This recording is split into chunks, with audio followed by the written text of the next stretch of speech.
credible news reports surfaced indicating that Iran has withdrawn from negotiations with the United States. Is this any surprise to you, given that the U.S. has attacked Iran during a so-called ceasefire and Israel is continuing to slaughter innocents in Lebanon? Well, I've been saying for weeks that I think the fighting can end without any kind of formal agreement. The United States made a bad mistake to launch a war against Iran. It was predicated on a totally delusional idea that the war would last one day, that the U.S. would take out the leadership of Iran and put in the leadership that it wanted. Something like what the U.S. did in Venezuela. But Iran is not Venezuela, and Iran is not the U.S. neighborhood. And the whole idea was a complete botch-up. So the U.S. made a terrible mistake. Since then, Trump has been making one demand after another that the Iranians just say no to, because the United States can't compel Iran to any of these U.S. demands. The U.S. could not accomplish what Trump said it would accomplish. Given that, we've been in the same situation now for 3 months, basically, which is that the U.S. can escalate, in which case a lot of the Middle East is likely to get blown up with a profound consequence for the whole world, not a good one. Or the U.S. can basically wrap it up and go home because it did a stupid thing, and doubling down on a stupid thing is twice a stupid thing. It's time to go home. The American people would tell you this by a very large majority. Trump hasn't been able to just accept the fact that the whole thing went kablooey. So he makes demands. He says that we're close to reaching agreements. The whole thing is nonsense, because every day that he says we're close to an agreement, the Iranians have said we don't have anything close to an agreement. And now, basically, Israel, which is a completely lawless state, which is invading Lebanon, murdering people right and left, deciding to level neighborhoods of Beirut, just a completely vulgar, lawless state, has been continuing, even though for weeks the idea of the so-called ceasefire that supposedly had been negotiated was that Israel would stop this abuse. Just minutes ago was also said that Trump has gotten Israel and Hezbollah to agree to stop the fighting. I doubt it. Israel doesn't stop the fighting until the United States really insists, and Trump is incapable, it seems to me, of having a consistent idea or policy for even a 15-minute span. So all of this is to say it is perfectly plain why Iran would say, what are we even talking about? Mm-hmm. But I would say we don't have to be completely pessimistic about it, because there's a better alternative than a negotiated agreement, which is unrealistic the way it's going. And that is, the United States should just stop what it's doing and go home. And understand the most basic point. If the U.S. goes home, Iran is going to open the Strait of Hormuz, and there's going to be some normalization of the world energy markets. Why? Because it's overwhelmingly in Iran's interest to do so, and it's overwhelmingly in the interest of Iran's supporters, Russia and China, for Iran to do so. And it's overwhelmingly in the interest of Iran and its neighbors in the Gulf to get on with life that was very gravely disrupted by Israel and the United States. So if the U.S. just leaves, it'll be well enough. Things will go back to normal. Donald Trump can find some other thing to do, and our lives in this country could be improved, safer. The price at the gas pump would come down. Lo and behold, Trump might do something that the American people actually would like. Aren't you giving him more credit than he deserves? Can you just imagine him saying, okay, we made a mistake, we're going home? That's just not him. I don't even want him to say anything. He could say, I made the greatest victory in the history of the universe because I am God, and we're going home. I don't care. Who cares what he says? We're in a clown act right now. Sorry.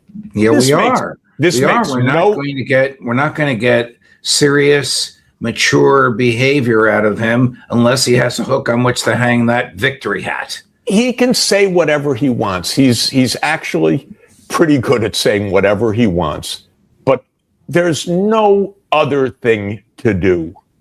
And this is the most basic point. Yeah. And when he says, by the way, I don't care about the midterms. Okay. If you don't, basically what you're saying is you don't care at all about the American people, which I think is pretty close to being true, and why his approval rating is down to 34% and the disapproval rating up to 60%. No, he doesn't care about this. By the way, there is a whole group of Americans that don't care about the American people. Silicon Valley tech titans are testing their weapons. They probably like this war well enough because they're doing their AI testing and surveillance and showing how their systems work. And, of course, we have the Israel lobby and all the rest. It's just interesting. The American people are sick of all of this.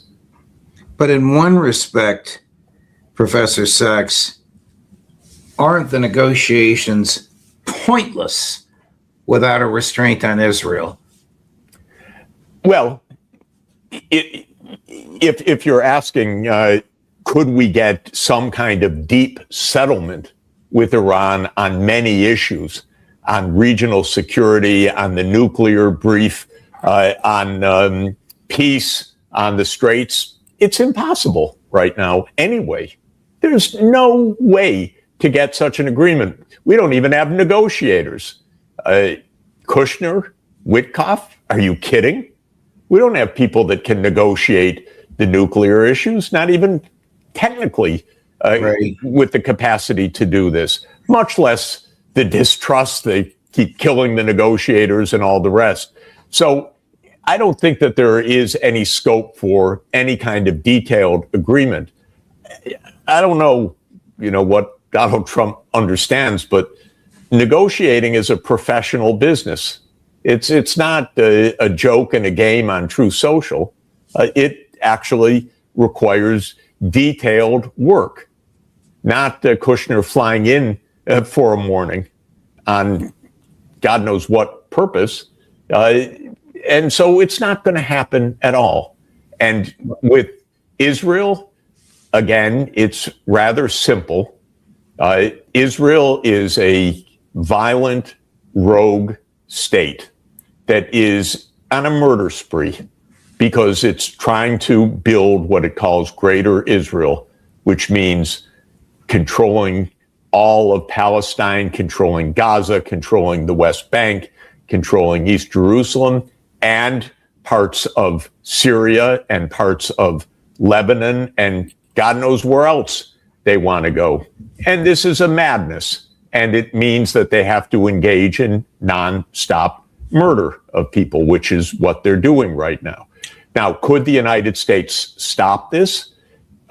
Depends what you mean by could.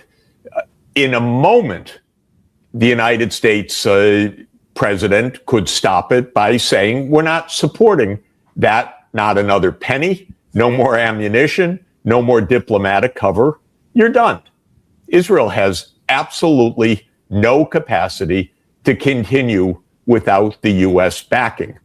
Then you say, well, would the U.S. do this given all of the lobbying and all the rest? I think the answer of the American people is, please do. We don't like this. This is not American foreign policy. This is Israel's policy that is pulling us out of shape. And so I think, again, the odd part of all of this is the right decisions are the popular decisions, actually. This is odd, but yes. This might veer us into your other field of expertise, which is the economy. But I think when Trump says things like, he might resume the bombing, Iran is begging us, Iran doesn't want a deal, Iran is close to a deal, he's doing that to move the markets. And he's shown a remarkable success at doing that, albeit for short periods of time. But some group of people cashes in every time he does that. I think there are two things going on. One is the short-term market moves and the betting markets and so forth. And no doubt there is inside news and inside information and front-running the market. These are grifters, and there are so many anomalies that show up in the technical literature about trades beforehand, big trades. We know that there's a lot of crookedness in all of it.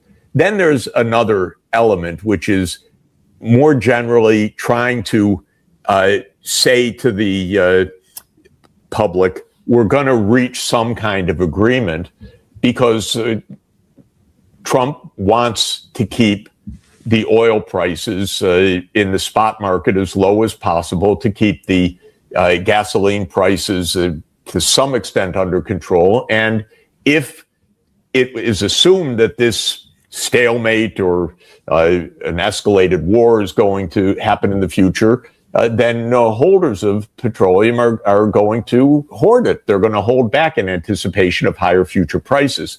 So he's trying to say at one level, everything's fine. Get that oil price under $100 a barrel.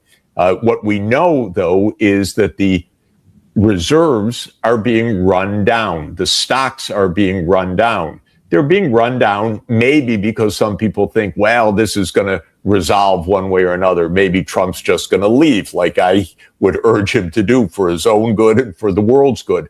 But in any event, he is trying to keep the oil price from spiking in anticipation of extreme shortages in the future. Now, if it's all a bunch of bunkum, there is no agreement, no agreement's going to be reached, and he's not smart enough just to leave, we're going to have a massive shortage in weeks because these stocks of oil supplies are being run down to nothing, basically. In other words, people are using the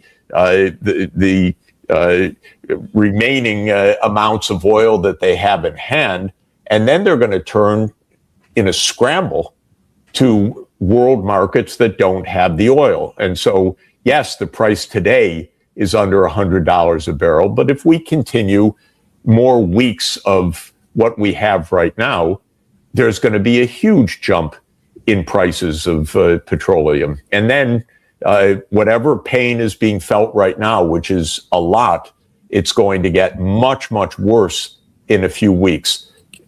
They must understand this somehow in the White House. I'm giving them a tip. To avoid it, go home, announce your victory, do whatever you want. Don't expect a negotiated agreement because you're making crazy demands. Just go home, and then the strait will open up. By the way, they're having a complete fit on the idea that Iran might charge $1 a barrel for oil going through the strait. This is also pretty cheeky of the U.S. authorities. The U.S. has confiscated billions, arguably tens of billions of dollars of Iranian assets, illegally confiscated it, I would argue. The U.S. has destroyed tens of billions of dollars of Iranian infrastructure, not to mention killing vast numbers of people. And then they say, no, you can't collect $1 per barrel of oil going through the strait, which, by the way, would be maybe $7 or $8 billion a year, and would take many years even to make up the costs that the United States has imposed in just a few weeks. And Bessent, who I consider our thug in chief, he has no attributes of a Treasury Secretary that I see. He knows nothing about the U.S. economy, cares nothing about the U.S. economy. He's just an enforcer of sanctions, crushing currencies, punishing others. He says, how dare they even consider having a toll? Give me a break. How about not bombing this place in the first place and killing all these people, or confiscating their reserves, or as Bessent said in Davos this year, using, quote, economic statecraft, that was a nice euphemism, to mean crushing the Iranian currency so that people would come out onto the streets. I mean, this is American policy. It's thuggery. It's just thuggishness. Do you think the people that make these decisions, whether it's Bessent at Treasury or Ratcliffe at CIA or Rubio at State or Hegseth at Defense or Trump himself, have the remotest understanding of Iranian history, culture, way of thinking? Of course not. And more than that, our side has no culture at all, other than kind of gangsterism. And their view of Iran, which is completely bizarre, completely ignorant, is some medieval state that we're going to crush under our demands. And their motivation, to a very large extent, is revenge. What revenge? Well, Iran was part of the American empire after 1953 because the CIA made a coup. It installed a police state. That police state under U.S. authority lasted 26 years. The Iranian people threw it off in 1979. And I'll tell you, empires hate when a nation throws off the imperial yoke. And so the U.S. is out for revenge institutionally. We're going to teach them they got away from us in 1979, but not for good. We're back. That's what they think. It's not going to work, but that's what they think. You and I often discuss matters that implicate the First Amendment, something we both rely on for our work. We do. About an hour ago, the Secretary of Defense, who calls himself the Secretary of War, issued an edict classifying the press office at the Pentagon as a classified place, meaning you cannot go into the press room without a top secret classified security clearance, which of course none of the press has. What are they afraid of? Yeah, that's what I was going to say. They're afraid of the truth. This is the basic point. We're at war all over the world. We're running a war machine. Trump is asking for $1.5 trillion for this war machine in the upcoming budget. It's big bucks. It's part of the AI boom because all these big tech companies from Palantir and SpaceX and all your favorite companies have huge Pentagon budgets, and they're making a lot of money. But the reasons for these wars are completely phony.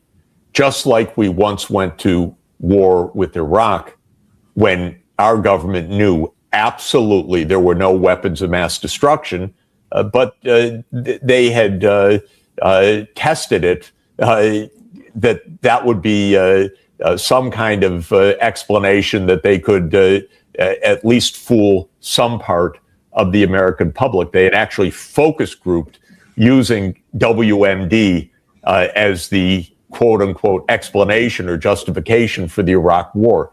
They lie for a living because the American people don't want these wars. We don't want these trillions of dollars spent on the military contractors and the profiteers and all the rest. We don't want to have people killed by the tens of thousands in the American name, as is happening in Gaza, or the thousands dying in Lebanon, or the thousands dying in Iran right now. The American people don't want that. So our government has to lie. It has to do one of two things. One, it has to make up a story, like it did about Iran, that you can't negotiate, we have to stop them from getting a nuclear weapon. Well, there's just no end to that particular Trump idiocy, since he's the one that ripped up the agreement that would have stopped Iran clearly from any path to a nuclear weapon, because Iran put itself under the scrutiny of the International Atomic Energy Agency, rigorous scrutiny, and held to it. And then Trump ripped it up anyway. So they make up a story. That's one thing that they do. And that's what they're doing right now. And then the second thing they do is they hide what they're really doing. So they act covertly, or they make some plot for regime change or something else. But the truth, no, thank you. If we really had the truth, the American people would say, are you kidding? We don't want that. That's the point. Let's see. Under the JCPOA, the Iranian nuclear enrichment was capped at 3.67% with international inspection. And at the time, the Strait of Hormuz was over. Thanks to Donald Trump, the Strait of Hormuz opened. The Strait of Hormuz is not fully open, and Iranian nuclear enrichment is up to 60%. And by the way, what does he think he's accomplishing? The reason it went to 60% was that they ripped up the agreement in which Iran was scrupulously following these limits. They ripped it up, and then they went in and they assassinated Iranian leaders, and they bombed Iranian facilities. This is how they act. They had an agreement in hand. But, again, Netanyahu he's really a thug, and Trump is a fool. And it's a great combination, the two. Yeah. So they brought us exactly to this juncture. What happened at the UN the other day that the Israeli ambassador publicly and vociferously denounced the Secretary General and said the Israeli government will not deal with him? What happened? Oh my, I was away in either Asia or Brazil traveling last week, so I don't even know the specifics. But this is an ambassador that has ripped up the UN Charter, that has denounced the whole world as anti-Semitic, that has been vulgar to the entire world system of law for as long as they've been in power. So this is a completely abusive government.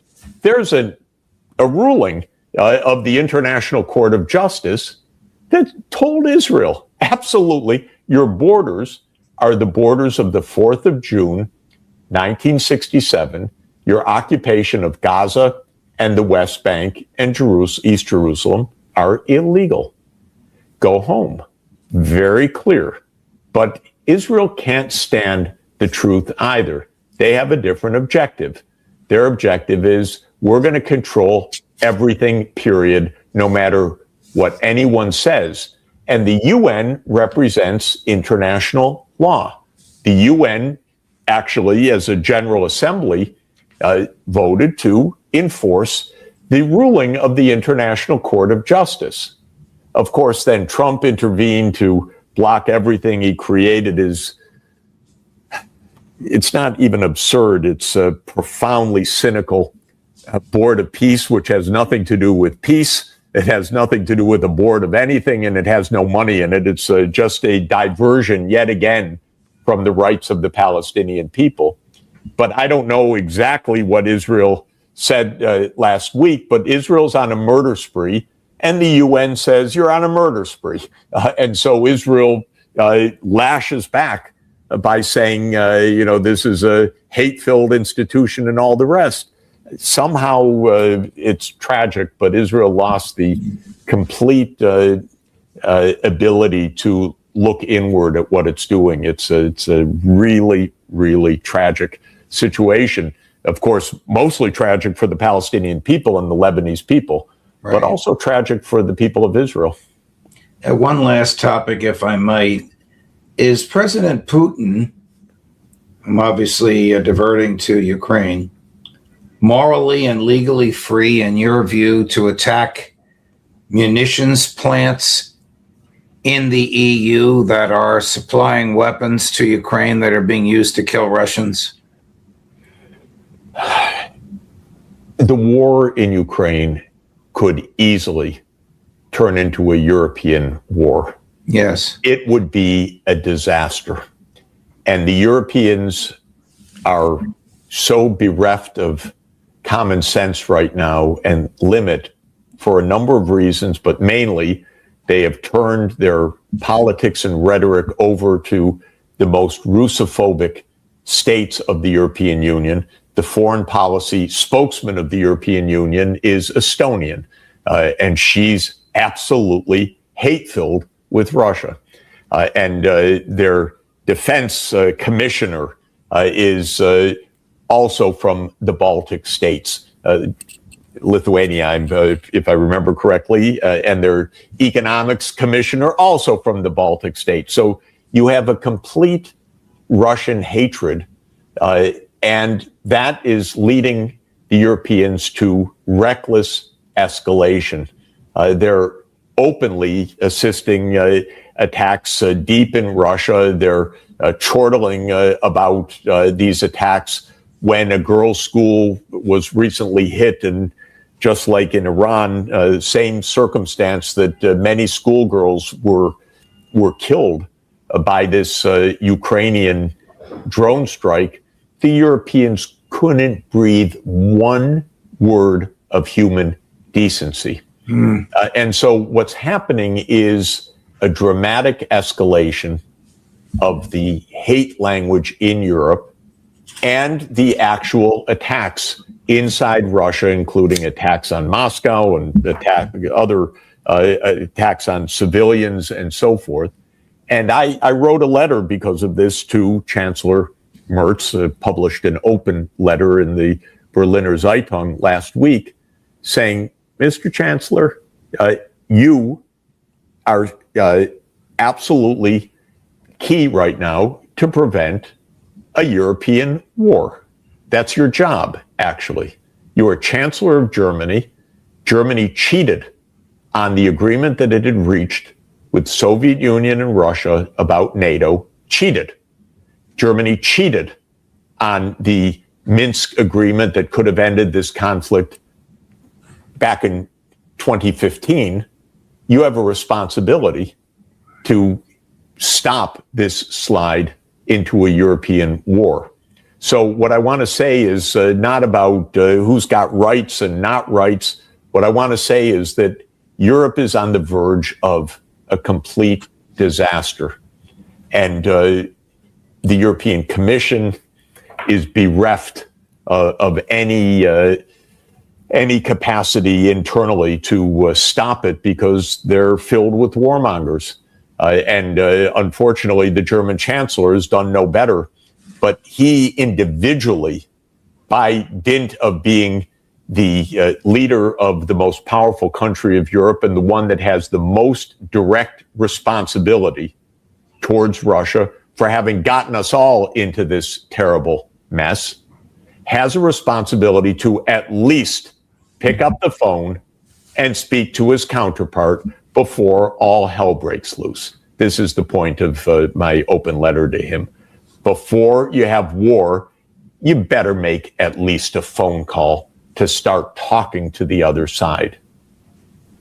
Professor Sachs, thank you very much. Thanks for letting me go all across the globe, almost literally, on all of these topics. Deeply appreciated. Have a great week. Great. Maybe we'll do another segment on Friday morning. Okay, great. You've been so well received, and look forward to seeing you again soon. Thank you. Great. Thanks a lot. Sure. All the best.